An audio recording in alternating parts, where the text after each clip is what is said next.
Labrīt visiem! Mani sauc Elīds Kantenbergs, pārstāvu ekonomikas ministriju, māju politikas departamentu. Un tad mana šīs dienas tēma vairāk saistīta tieši ar dzīvokļu īpašnieku tiesībām un pienākumiem. Šodien gan vairāk tieši attiecībā uz siltumapgādes sistēmu uzturēšanu. Tad, pirms es vēršu savu pirmo slaidu, tad mans uzdevums vairāk būtu ievadīt tajā tēmā, kas tad ir vispār dzīvokļu īpašums, kas ir kopīpašums. Ja mēs runājam tieši par daudzdzīvokļu dzīvumam māju, tad mums ir jāsaprot to, ka šeit sadurās ļoti daudz intereses. Tad visi šie dzīvokļu īpašnieki, kas veido šo te dzīvokļu īpašnieku kopību, kuriem tad ir ļoti bieži jāsanāk kopā un jāvienojās par kaut kādiem konkrētiem jautājumiem, par mājas turpmāku uzturēšanu un citiem remonta darbiem. Es vēlos uzsvērt to, ka mēs nerunājam tikai par savu dzīvokli kā atsevišķo īpašumu. Mēs runājam par dzīvokli, kas sastāv no mūsu dzīvokļu īpašuma un kopu īpašuma domājamās daļas no mūsu visas dzīvojamās mājas. Un tas ir svarīgi tāpēc, lai mēs saprastu savus pienākumus un tiesības, jo kā dzīvokļu īpašniekam mums ir atšķirīgas tiesības un pienākumi kā visas dzīvojamās mājas kopu īpašniekam. Un vēl, ko es gribētu uzsvērt, tad, teiksim, ja mēs pērkam dzīvokli, pārdodam dzīvokli, tad nebūs tā, ka mēs tikai pārdosim dzīvokli un kādam citam tiks mūsu domājumā daļa. Tātad mēs esam saistīti šajā dzīvojamā mājā, gan arī, tā skaitā arī ārpus šīm te mūsu dzīvokļu durvīm. Tad neaizmirstam arī par šo aspektu.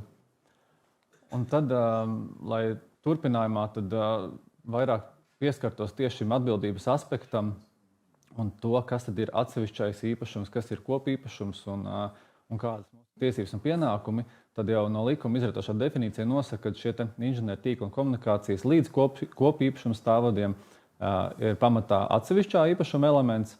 Savukārt kopīpašuma daļa, tad attiecīgi tāda kā negatīvā definīcija, tas ir viss tas, kas nepieder pie mūsu atsevišķā īpašuma.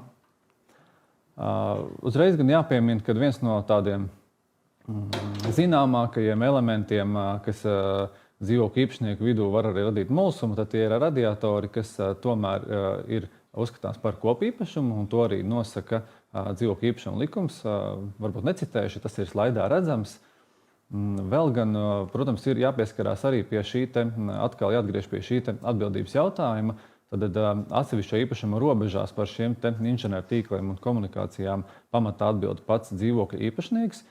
Protams, vienmēr mums gan ir jāvērtē arī šis te dzīvojamās mājas pārvaldnieka atbildības aspekts, tad viņa darbības vai bezdarbības rezultātā iespējami radušies bojājumi vai zaudējumi, par ko es arī tālāk turpmākos slaidos pastāstīšu. Un, tad, ja mēs runājam par šo te attiecīgo elementu piederību, tad es esmu ielicis arī slaidu no tiesu prakses, kurā tad tiesa vairāk pasaka, ka, lai mēs saprastu šī elementu piederību mājā, tad nozīme ir tam, vai šī attiecīgā atsevišķā dzīvokļa īpašuma esošais, šajā gadījumā bija ūdensvada daļas, eksploatācija iespējami pastāvīgi, neietekmējot šo te kopu īpašumu esošo mājas daļu. Tātad vienmēr mums ir jāveido šis te testa jautājums, lai mēs saprastu šīs te pienākuma atbildības robežas attiecībā uz attiecīgo elementu, vai tas kaut kādā mērā ietekmē mājas eksploatāciju funkcionalitāti kopumā. Tad mēs varam pateikt, jā, tas ir, kopu īpašuma daļa. Ir ļoti nesena arī augstākās tiesas judikatūras atziņa. Varbūt jautājums nedaudz specifisks. Šeit bija par dzīvokļu ievadā ierīkoto ūdensvada ventili. Līdz šim tiesu prakse šajā jautājumā bija diezgan neviennozīmīga. Tieši, ja mēs runājam par atbildības aspektu, tad arī no apdrošinātāju puses bieži vien, strīdos par to, kurš tad nes atbildību, kādā apmērā ir jārunā, tā skaitā par tādiem elementiem kā ūdensvada ventilis. Un šo slaidas ieliku ar mērķi, lai parādītu, kā tad augstākā tiesa vērtē un skatās šo elementu piederības, tā funkcionalitāti, lai saprastu, vai šis ir kopu īpašuma elements vai atsevišķā dzīvokļa īpašuma elements. Un tad šeit bija augstākā tiesa noteikusi, ka šis ievada ventilis nodrošina iespēju šādos gadījumos turpināt eksploatēt mājas kopējo ūdens apgādes sistēmu, tostarp nodrošināt karstā ūdens padevi citos dzīvokļos. Un tas tad faktiski nozīmē to, ka bez šī te ievadu ventiļu funkcionalitātes mēs nevaram, teiksim, vienkāršiem vārdiem sakot, nevaram iztikt, un tas būtu uzskatāms par kopīpašuma elementu. Tad par tiesībām un pienākumiem likuma kontekstā tad mums ir jārunā par to, ka pamatā jau dzīvamās mājas pārvaldīšanu nodrošina paši īpašnieki, bet, protams, praksē pamatā šis uzdevums tiek deleģēts veikt pārvaldniekam. Neaizmirstam to, ja mēs šo uzdevumu dodam pārvaldniekam, tad no mūsu puses pienākums ir nodrošināt pārvaldnieku ar attiecīgu finansējumu, tātad gan par pārvaldnieka veikto darbu, ja tas ir atrunāts, gan, protams, arī par pārvaldīšanas izdevumiem, kas nepieciešams, lai nodrošinātu mūsu mājas atbilstošu eksploatāciju. Un šīs te mājas pārvaldīšanas darbības iedalās divos blokos. Mēs runājam par obligātajām pārvaldīšanas darbībām un citām pārvaldīšanas darbībām.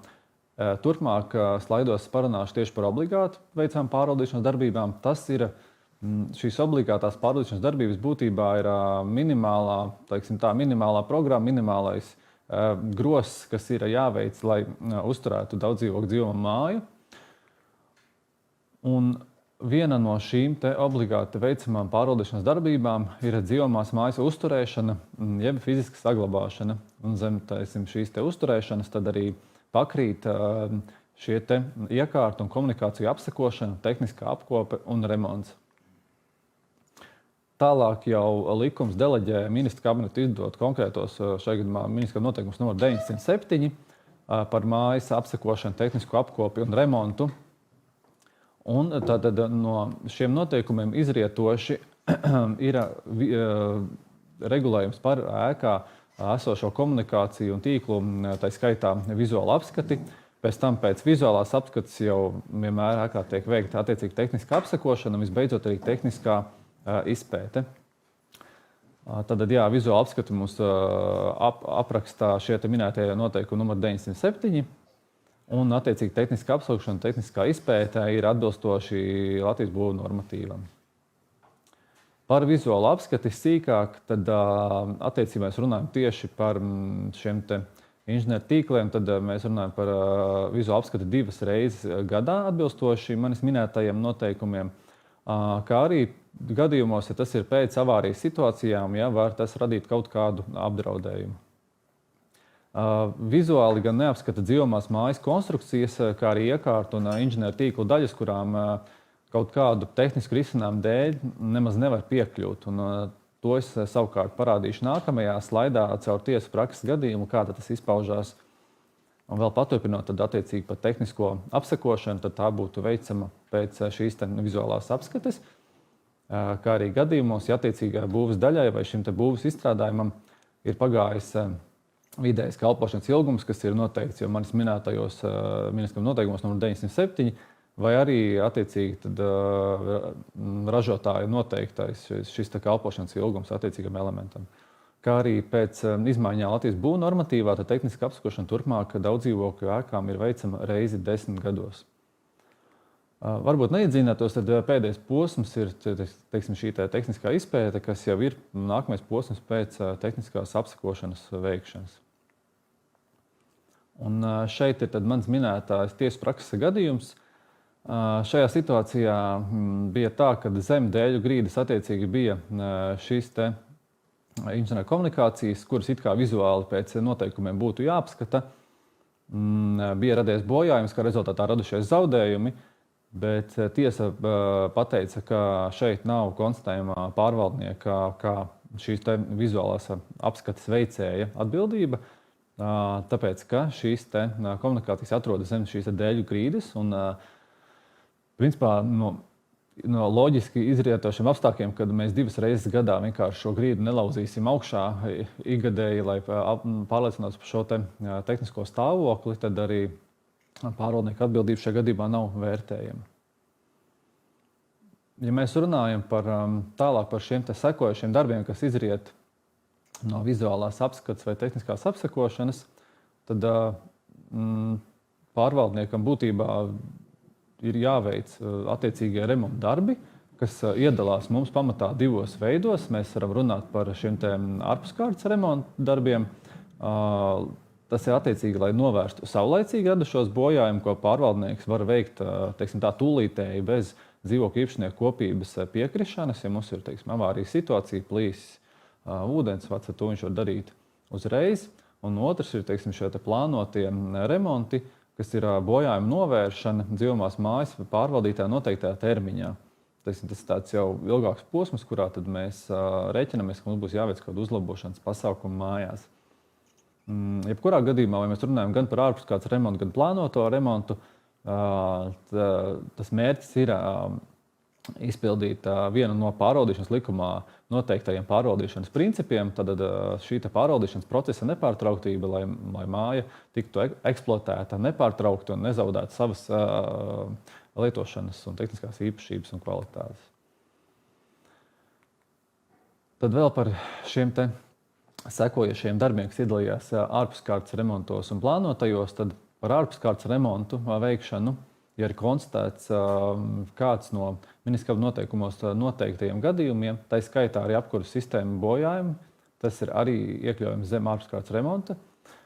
Un otrā gadījumā, ja mēs runājam par plānotajiem remontiem, tad attiecīgi mēs veicam šo tehnisko apsekošanu, plānojam remontu, iekļaujam attiecīgi pārvaldīšanas darbu tāmē uz nākamo posmu noteiktus nepieciešamos uzkrājumus un saliekam attiecīgos darbus, kas mums mājā būtu jāveic plānveidīgi.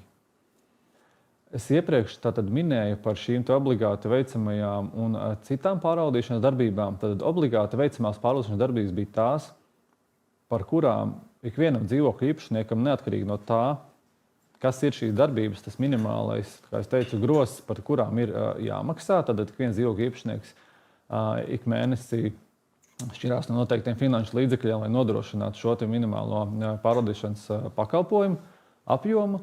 Un tad ir šīs citas pārvaldīšanas darbības, pa kurām nevienmēr būtu jāmaksā visiem dzīvokļu īpašniekiem.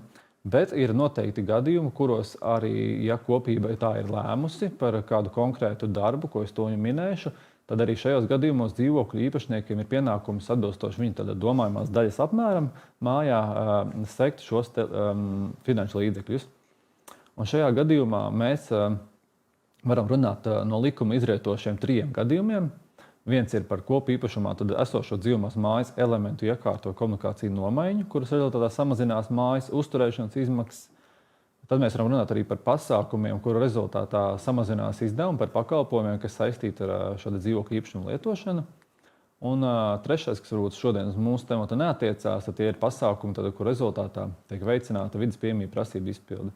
Mūsu gadījumā mēs varētu runāt par pirmo, otro gadījumu, varbūt vairāk par otro, kad ja kopība nolem par apkuras sistēmas uzlabojumiem vai nomaiņu, tad tas arī būs gadījums, kurā tad visiem dzīvokļu īpašniekiem būs jāsadz šīs izmaksas par attiecīgiem darbiem. Jā, tad vēl par tiesu praksi, tad kā tiesa noteiks, tad atbilstoši tas arī izriet no enerģētikas likuma, tad ikvienam ir principā garantētās tiesības izvēlēties šo izdevīgāko siltumapgādes veidu, bet šīs tiesības ir ierobežotas tādā aspektā, ka, ja mēs runājam par dzīvojamām ēkām, kurās ir šī centralizētā siltumapgāde, tad mēs kā atsevišķais dzīvokļu īpašnieks nevaram uz savu galvu izdomāt ierīkot autonomu apkuras sistēmu savā dzīvoklī.